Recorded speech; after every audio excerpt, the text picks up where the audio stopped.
지역주택조합 조합원 자격 완화와 관련해서 주택법 시행령이 개정되었고 26년 6월 23일 시행이 되었습니다. 세대주 상실 후의 회복을 완화하는 부분, 그리고 충원조합원에 있어서 판단 기준일을 완화하고, 그리고 주택 소유권에 대해서도 완화가 된 부분들이 있습니다. 이런 것들이 종합적으로 지역주택조합 실무에 영향을 크게 미칠 것으로 보이고, 특히나 운영을 하는 입장에서 조합원 자격이 이번에 대폭적으로 변화되는 부분들이 있기 때문에 잘 알아두셔야지 조합원들이 질의가 들어왔을 때 정확하게 답변을 할 수 있을 것으로 보이기 때문에 잘 알아두시는 것이 좋을 것으로 보입니다. 먼저 주택법 시행령 21조 1항과 관련해서 조합원 자격, 주택 소유와 관련해서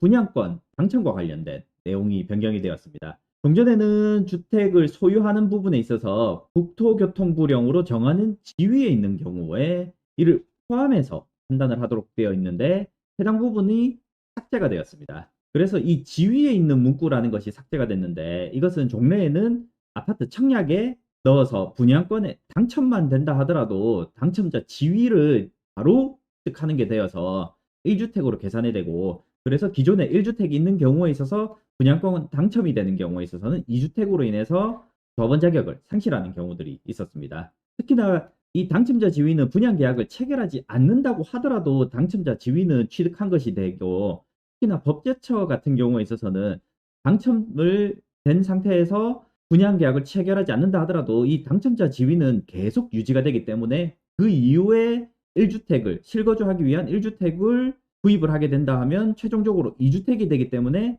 조합원 자격은 상실된다라는 취지로 해석을 했습니다. 법원은 다만 이 부분에 있어서는 계약 체결을 하지 않으면 당첨자 지위는 사라진다라고 해서 당첨이 된 이후에 분양 계약을 체결하지 않고 그 이후에 1주택을 구입했을 경우에는 2주택이 아니다라고 해서 자격이 유지된다라고 보고 있는데, 다만 당첨자 지위에 있어서 2주택이 잠시라도 되는 것은 별개의 문제로 1주택이 있는 상태에서 당첨이 되고, 그렇게 되면 종래 2주택이 되었기 때문에 그 이후에 당첨된 부분에 대해서 계약을 체결하지 않는다고 하더라도 잠시 동안 2주택이었다 다시 1주택이 되는 셈이기 때문에 조합원 자격은 상실된다라고 보고 있습니다. 이는 법원의 해석례도 법제처와 다르지 않다라 할 것입니다. 그래서 해당 내용 같은 경우는 법제처와 법원 판결 차이로 인한 문제점이 있었기 때문에 그런 문제를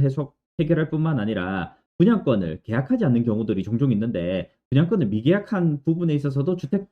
계산에서 제외가 되어서 자격이 상실된다거나 당첨자 지위에 계속 있게 된다는 이러한 부분에 있어서 문제점이 어느 정도 해결된 것이라고 생각이 됩니다. 해당 부분은 개인적으로는 굉장히 합리적으로 변경이 된 것으로 보이고, 분양권 당첨만으로 주택수를 계산하는 것은 다소 과도하다고 보였는데 이번에 개정이 되었고 즉시 시행이 되었기 때문에 당첨 부분에 있어서는 당첨자 지위만을 취득했을 경우에 있어서는 고려를 하지 않으셔도 될 것 같고, 다만 역시나 분양권을 계약을 체결하게 되면 분양권을 취득하게 되어서 해당 부분은 주택으로 판단이 되고, 다른 주택이 있다거나 한 다음에 2주택으로 조합원 자격을 상실하게 되고, 그리고 분양권 당첨인 경우에 있어서도 1주택이 뭐 흔히 34평, 35평, 전용 면적 85제곱미터를 초과하는 주택인 경우에 있어서는 역시 상실된다라는 점은 동일하므로 유의를 하셔야겠습니다. 다음으로는 21조 2항의 세대주 자격 상실 후에 회복되는 기준을 변경을 한 부분인데,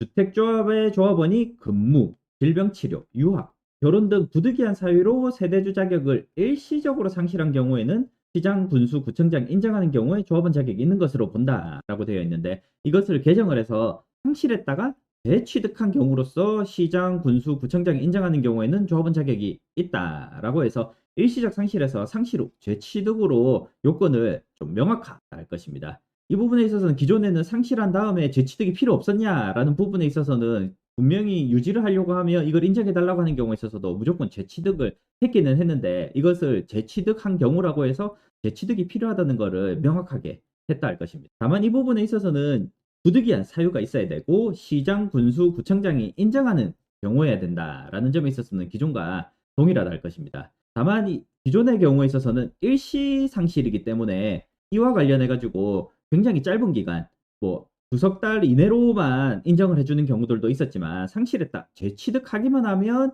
인정이 될 수도 있는 부분이기 때문에 세대주와 관련해서 조합 설립인가를 받은 이후에 사업 승인 과정에서 세대주와 관련해서 상실된 것이 확인이 된다 하면 이것을 세대주를 다시 재취득한 다음에 해당 부분에 대해서 시장군수구청장이 인정해달라고 하면서 근무, 질병치료, 유학, 결혼 등 부득이한 사유가 있었다라는 점을 입증을 하시면 기간이 길다고 하더라도 세대주 자격이 그대로 유지된 것으로 인정을 할 것으로 보입니다. 다만 이 부분에 있어서는 제 의견이 그렇다는 거지 지자체에서 그렇게 판단할지는 명확하지 않은 부분이기 때문에 해당 부분에 대해서는 국내보다는 기간이 늘어서 되는 정도다라고만 인지를 하시고 결국에는 인정을 안 하는 경우에 있어서는 소송을 해야 될 수 있는데 다만 뒤에 부분에서 나오는 부분이긴 하지만 자격 상실을 하는 경우에 있어서는 조합원 가입 시점을 기준으로 조합원 자격을 판단하도록 바뀌었기 때문에 만약에 인정이 안 된다고 하더라도 조합원 자격 상실에 따라서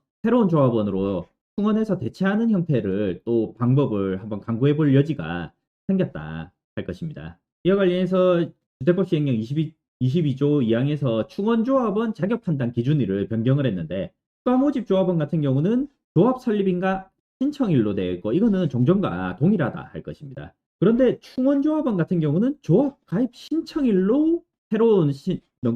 조항을 신설 명문화했는데 개정 전에는 충원조합원이나 추가 모집 조합원이나 모두 조합 설립인가 신청일을 기준으로 조합원 자격을 판단을 했는데 개정 후에는 충원조합원은 조합 가입 신청일을 기준으로 자격 요건을 판단을 하게 되었습니다. 추가 모집과 충원 같은 경우는 뒤에서 한번 비교해 보도록 하고 투기 과열지구 같은 경우에 있어서 충원을 조합 가입 신청일로 되어 있는데 기존의 조합 설립인가 신청일의 경우에 있어서는 투기 과열지구 같은 경우는 조합 설립인가 신청일로부터 1년 전의 날을 기준으로 조합원 자격을 판단하도록 주택 소유와 관련해서는 판단하도록 되어 있는데 해당 부분에 대해서도 그대로 적용이 될 것인가에 대해서는 명확하지 않다 할 것이나 제 개인적인 생각은 투기과열지구 같은 경우는 여전히 1년 전으로 적용할 것으로 생각이 되어서 조합가입 신청일에서 1년 전 날까지 기준으로 판단을 하게 될 것으로 생각이 됩니다. 지역주택조합 조합원 추가 모집과 충원이 어떻게 다른지 한번 보면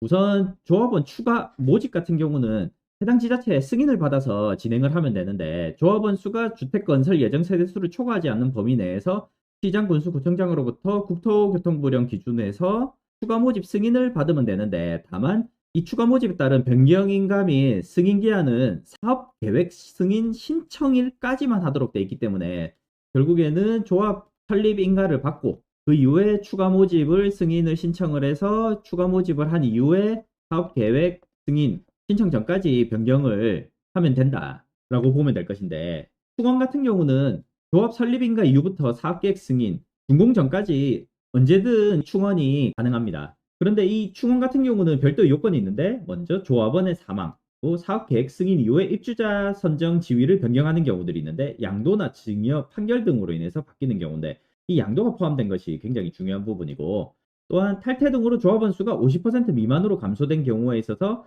주택 예정 세대수의 50% 미만이 되면 충원을 할 수 있는데 이거는 추가 모집이 아니라 충원을 할 수 있는데 이것 같은 경우는 결국에는 조합 설립인가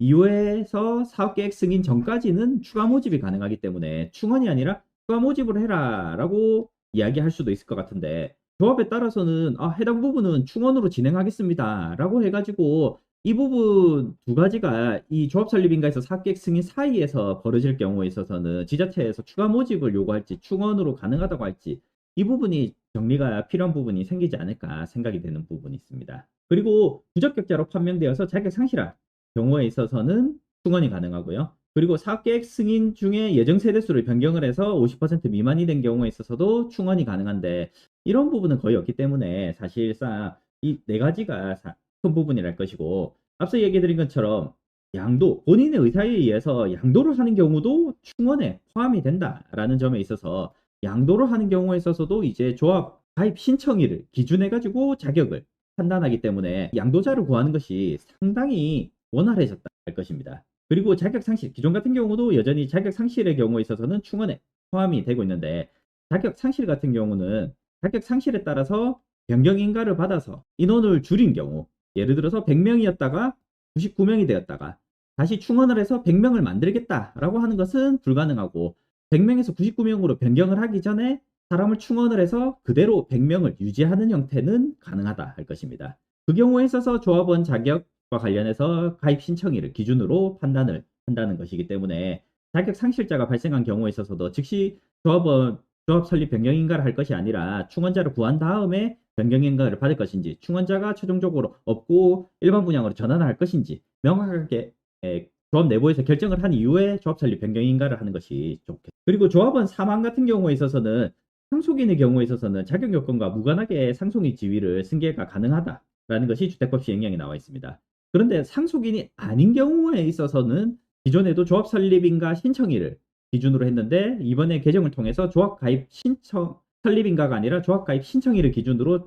조합원 자격을 판단하기 때문에 이 충원을 하기가 훨씬 용이해졌다 할 것이고, 다만 탈퇴와 제명을 하는 경우에 있어서는 충원에 해당하지 않기 때문에 이 경우에 있어서는 일반 분양으로 전환을 해야 한다라는 점에 있어서는 유의를 해야 하겠습니다. 이번 주택법 시행령 개정으로 조합원 충원에 해당하는 경우에 있어서는 모집을 하는 것이 상당히 수월해졌고, 특히 준공 시점에 이르러 가지고 조합원 숫자가 50%가 안 되어서 조합원을 충원해야 됐을 경우에 있어서 기존에는 조합 설립인가 시점을 기준으로 판단하다 보니까 대체로 아무리 짧아도 10년 이상 걸리는 경우들이 많았는데, 그러다 보니까 10년 이전부터 연속적으로 조합원 자격을 갖추고 있는 사람을 찾는 것이 굉장히 어려웠습니다. 그런데 이번에 개정을 통해서 조합 가입 신청일을 기준으로 충원을 할 수 있도록 뛰었기 때문에 지역주택조합 운영에 있어서 상당히 원활해진 부분들이 생길 것으로 보입니다. 물론 지역주택조합 조합원 자격만을 완화한다 해가지고 조합 사업이 잘 이루어진 것만은 아니지만, 어쨌든 조합 사업을 실질적으로 진행하는 과정에서 이런 조합원 자격, 특히나 충원이 어려워서 발생하는 문제들이 종종 있었는데 이러한 문제는 어느 정도 해결이 되지 않을까 생각합니다. 여기까지입니다.